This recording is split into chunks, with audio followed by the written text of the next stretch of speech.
then you just end up back into a situation like you left before because the you haven't defined what good means to you.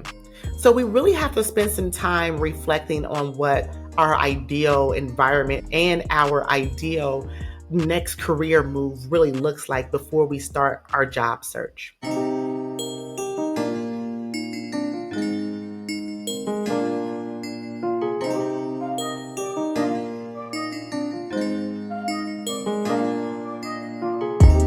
Welcome to the Career Scoop Podcast. I am your host, Ebony Joyce. I help corporate professionals find and secure successful careers in record-breaking time using my proven framework. I'm on a mission to not only reduce burnout and overwhelm in the career search, but also in life.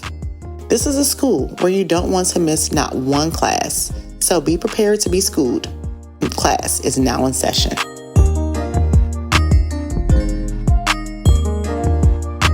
Hello, welcome back to the Career School Podcast. So we are kicking off the by the time you hear this, it'll be the second week of October. September was pretty busy for me, I have to say. I had a few vacations. Out of the 4 or 5 weeks of September, I was out of the office or out of town for 3 of those. And that's what kind of got me sick. And I don't know, it was bad. It was bad. So now I'm back and I'm rested. I'm going to continue to rest. But this past weekend, I had the opportunity to attend the Emerging Leader Summit in New York, hosted by Courtney Ball. She was on the podcast last week. And I think we did one in the week before last also. So we had a part one and a part two, all about networking. And so I met some great women as I was a guest on the panel. My panel was about entrepreneurship and negotiations. And so while being on there, you really get I really got an opportunity to meet some amazing people during the summit. So now, as I mentioned, the fortune is in the follow up. And I'm pretty sure maybe I said that in the latest podcast episode. But so now this is going to be my opportunity to really follow up with those women that I had the opportunity to meet. So yeah, that's going to be great. So today I wanted to talk about the good job. So during my time at the summit and in prior conversations I had the week before, I heard the word good job come up as I had some one-off conversations with some of the attendees of the summit. And then maybe like 2 weeks ago, a colleague of mine reached out to me about starting a job search. And in the message, he mentioned that he wanted to find a good job. And so being that I've had and I use air quotes here, right? A good job before, it hit me like a ton of bricks when I hear this word about a good job. So we're going to discuss that today. First, I want to say that it's easier. I'm not going to say it's easy, but if we've had a bad job, it's easy for us to find a good job. But it tends to be a little more difficult and a little more challenging for us to go from that good job to the next level. So from good to great, right? But some of us get stuck in that good job. And the saying goes that good is the enemy of great. So sometimes we get stuck in that good job syndrome. And I think that it's not for the sake of us, but I think that one or two things. Sometimes our brain is telling us like that we must be crazy. Like we have this good job, we have this good opportunity, we have all the good things. Why would we want to mess that up? Right. And so you start to hear that noise inside of you. It starts out at like a little whisper and then it gets louder and louder and louder until you start to take some action and really digging deep and deciding like what is that next level for you? Like what is it that you really want to do? Because good, it just isn't good enough for you anymore. But then the second thing that starts to happen is, I think, the perception of what good is. Like, right? Like, we're good at our jobs. Like, we know we can do the job. Like, we go in and we're great at our job, actually, right? Like, People come to you for help. People come to you for support. You are the go-to person. You get things done. You're making changes. You're making a movement. You're seeing progress, etc. The job is good on paper. It looks good to your friends and to your family. You have this prestigious title, whatever good may be to you. But that isn't good enough. And so some of the times we know we want to do better, like we can do better.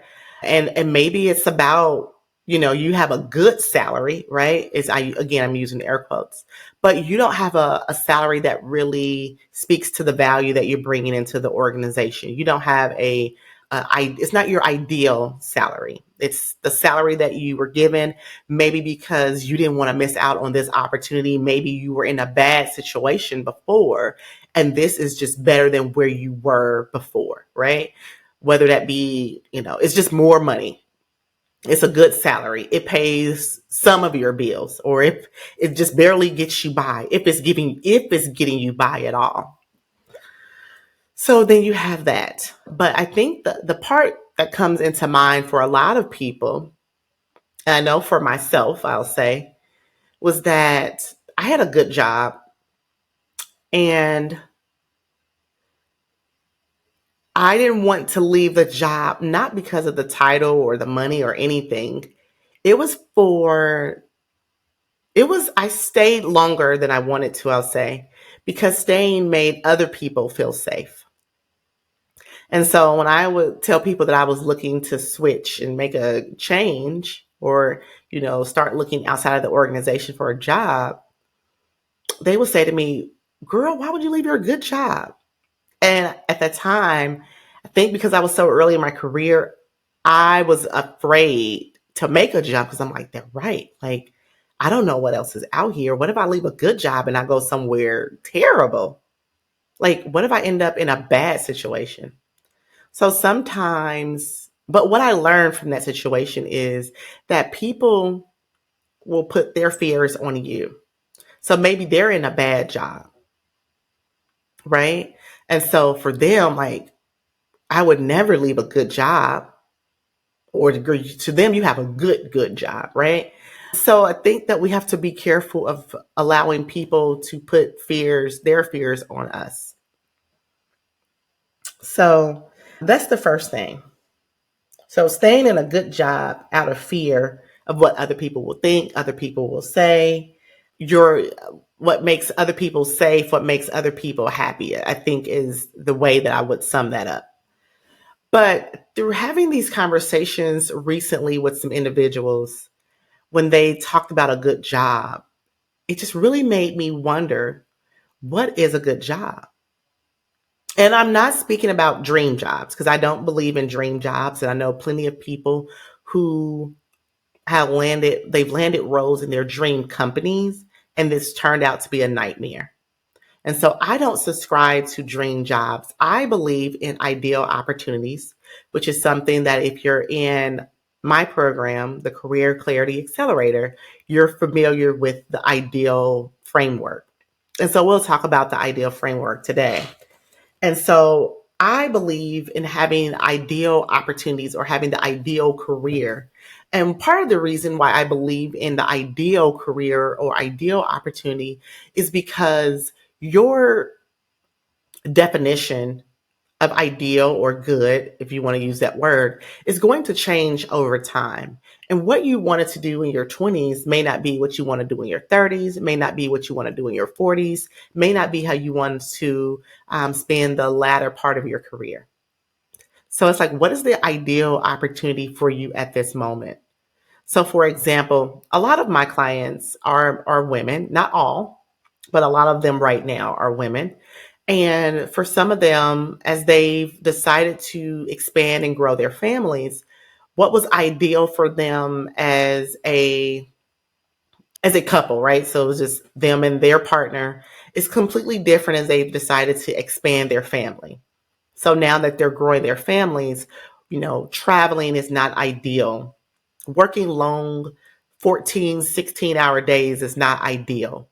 For some of my clients, both men and women, they're now empty nesters and they're in their like late 40s, early 50s. The ideal opportunity is changing for them because they're like, now, like I've spent the past 18 years in a career because we had a family and my kids needed me to be at home more. I needed the flexibility that I had, whatever the case may be. I took a lower pay because I needed to be at home with my kids. And now that our kids are going off to school, and we're empty nesters and it's just the two of us at home, or you're a single person, I can now have more autonomy and control over what I want to do in my career. Like I spent, this time sacrificing because of my family. And now that our family dynamic looks a little different, I get to do what I want to do. Right. So their ideal of what a career or an opportunity looks like is changing. So I bring this up because I hear people say all the time that there are no good jobs out there. And when someone comes to me and they say, I just want to find a good job,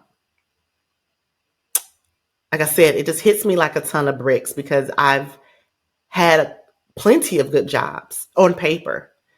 But some of the things that I dealt with in that workplace were not good. And for me, it was because, and I've had the ideal framework before I even started coaching. So for the earlier part of my career, I wanted a good job. At some point, and I believe it was around 2015, 2016, I decided that I did not want a good job, that I wanted the ideal career for me. And I realized that I had been looking for a good job versus an ideal place and situation for me. And luckily enough, I've been able to find ideal careers and opportunities because I now know what the definition of ideal was. And so I think that when people mention, and I mentioned this to my colleague who reached out to me when they said, I want to find a good job, I said to them, well, how are you defining good? And they could not answer the question. And I did the same thing in the summit. I said, well, what's a good job? Because one of the people mentioned that they were in a toxic work environment and then they just like took the next job that came about.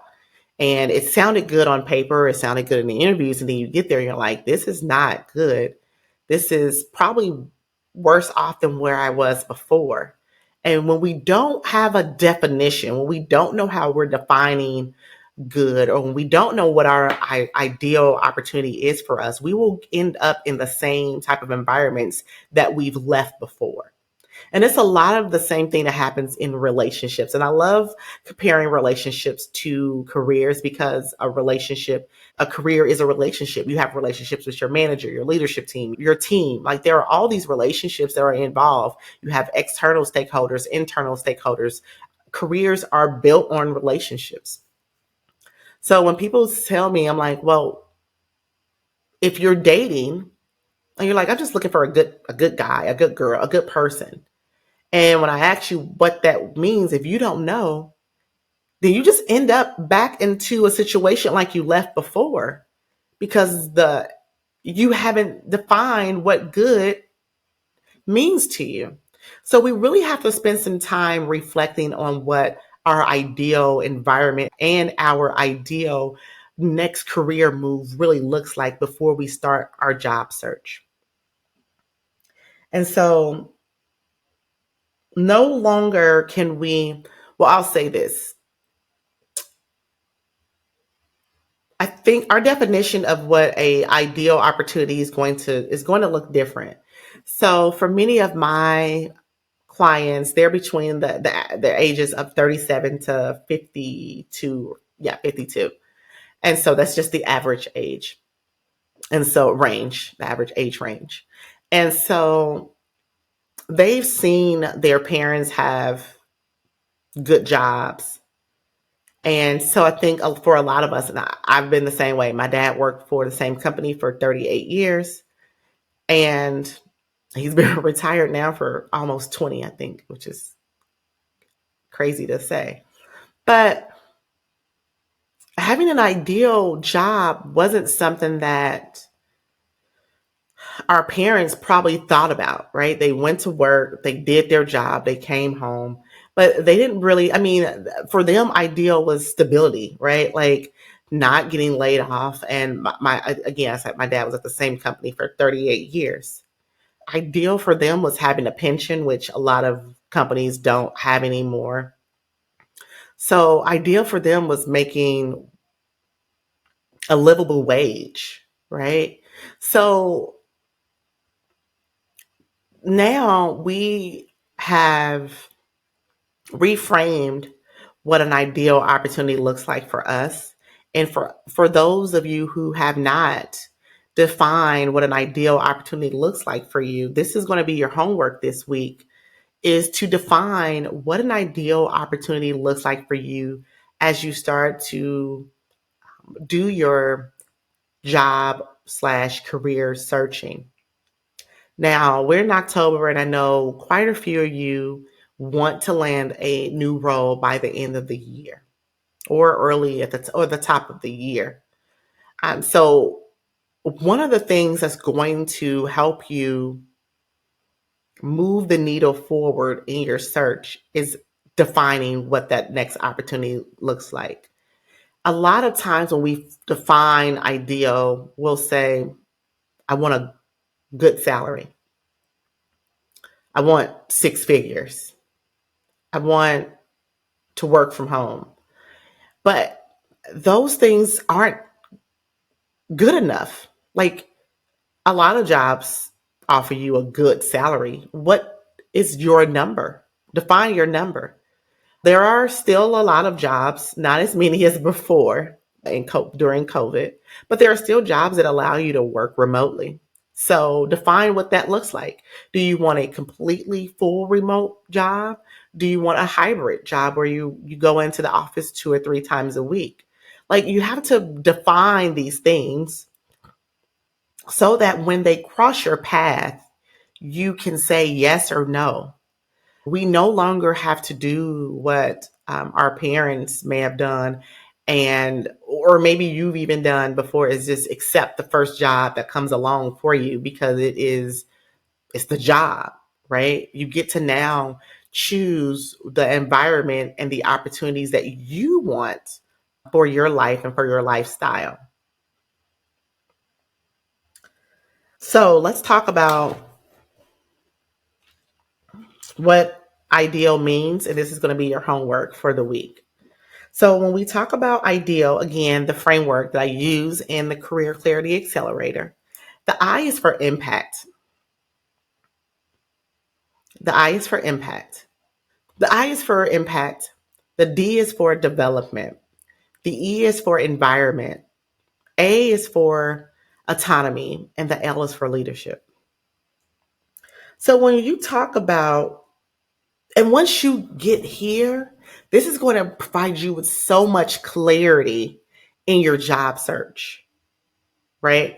So when we talk about impact, this is your opportunity to decide on what type of value do you want to bring to the organization. Do you, how do you want your voice to be heard in the organization? The seat at the table that you get to have. Like you really get to say, well, what am I passionate about? What kind of work do I want to do? This helps you decide and define what area or what industry it is that you want to be in. So when we talk about impact, you're like, I want to have an impact on kids or on young adults or on, healthcare or in technology. Now you start to narrow in on what you want your ideal next opportunity to look like. But when you just say, I just want a good job, there are plenty of good jobs and we all want one. And if it was just that easy to find a good job, you would have already landed one. But now we're taking it a step further. You probably have a good job. And I don't want us to settle for good anymore. I want us to go for great. I want us to go for ideal. Again, we're not doing dreams. I want us to wake up from those because our dreams change, and our ideal opportunities will change too.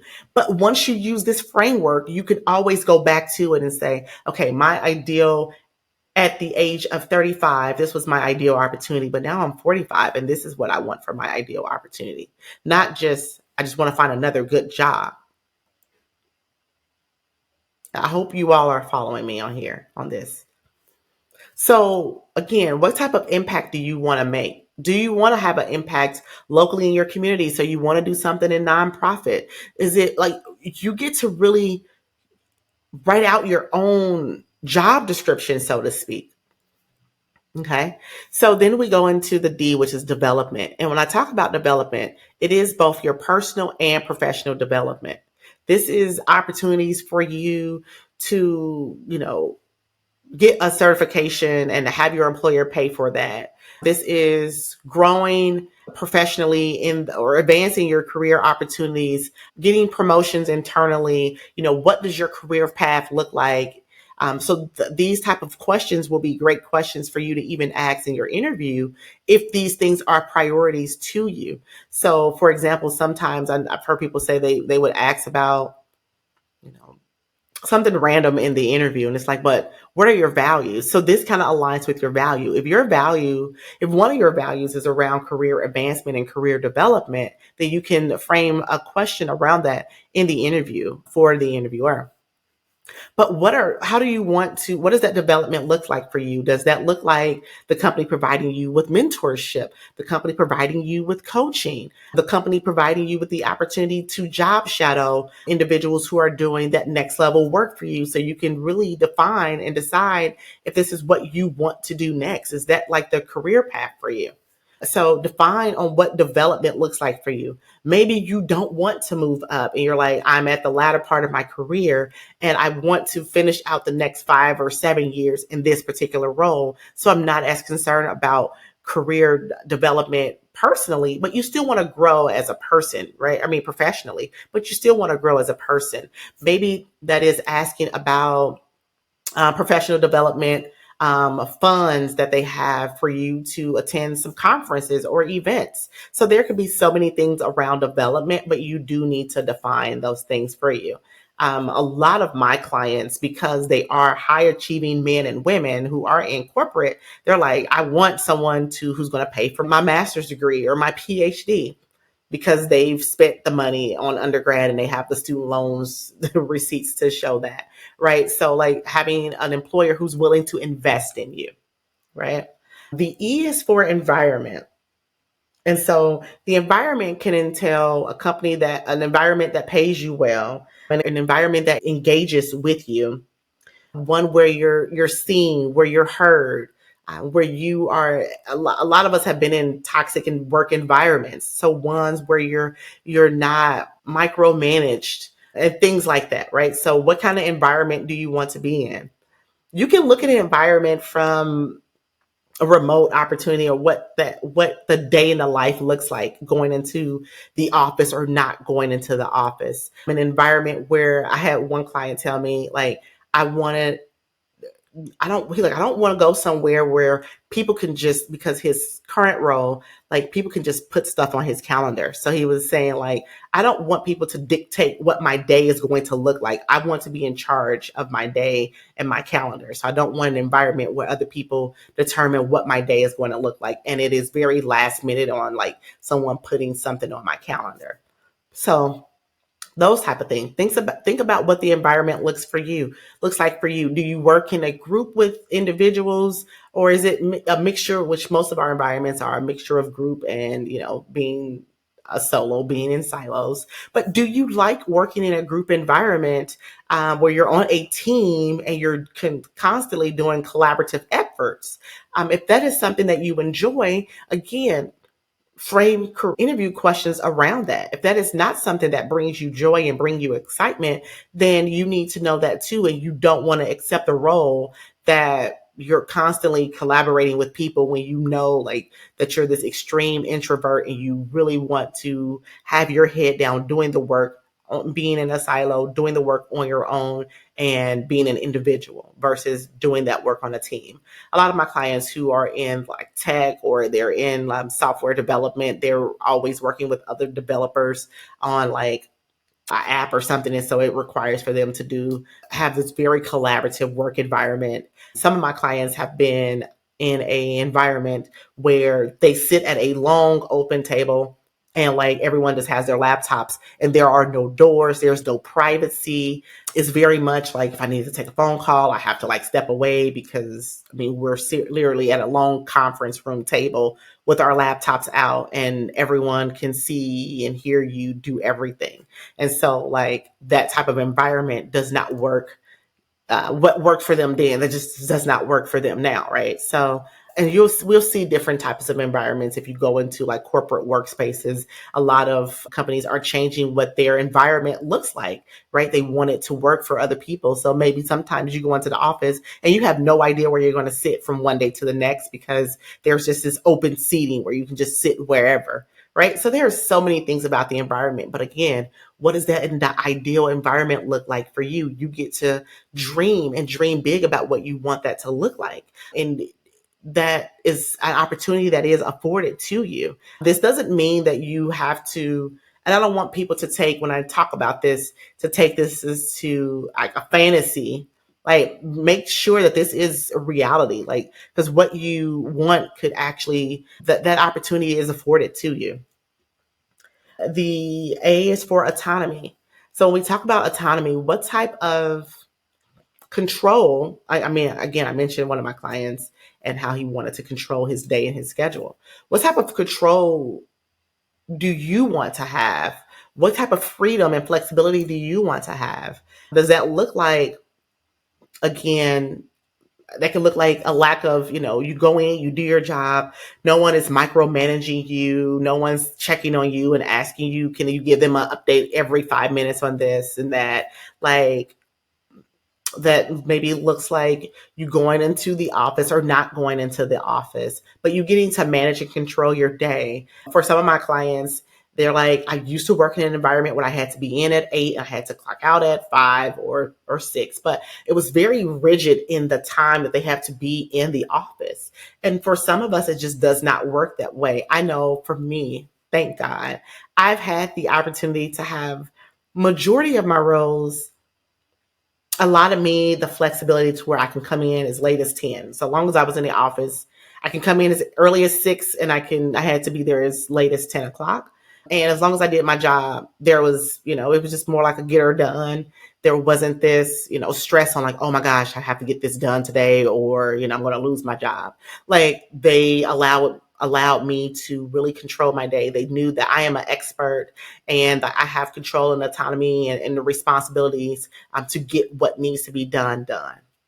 So what does the autonomy look like for you? For some of us, like, maybe working banker hours works great for you. For some of us, we're like, hey, you know what? We have young kids who we need to pick up from school at 2 o'clock. So getting off at 2 o'clock and getting back on, after you cook dinner or after you've picked the kids up and did all those things, that is the type of flexibility that you need and freedom that you need in your job. You get on early, you take a break at 2 o'clock, you get back on at 4 o'clock and you're maybe on for another hour or two.